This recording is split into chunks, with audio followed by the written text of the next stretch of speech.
Et donc, après que les États-Unis ont soulevé la menace de Huawei et de ZTE qui se posent pour la sécurité nationale, le gouvernement canadien a également annulé des coopérations avec Huawei, déclarant qu'il existe un risque potentiel pour la sécurité nationale du Canada. En outre, le Parlement et le Comité sur le renseignement et la sécurité de la Grande-Bretagne ont aussi déclaré vouloir réexaminer les activités commerciales de Huawei sur son sol.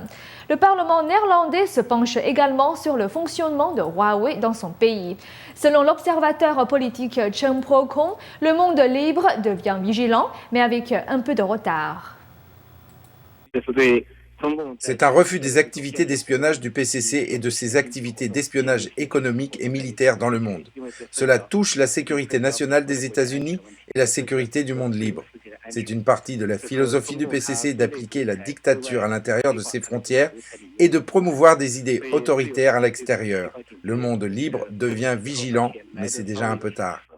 Selon des médias britanniques, alors que le Parlement américain a identifié les menaces posées par Huawei et ZTE à la sécurité nationale, plus de 50 entrepreneurs chinois qui ont construit leur fortune dans l'immobilier et l'industrie minière ont cherché des opportunités d'investissement aux États-Unis qui les ont bien accueillis.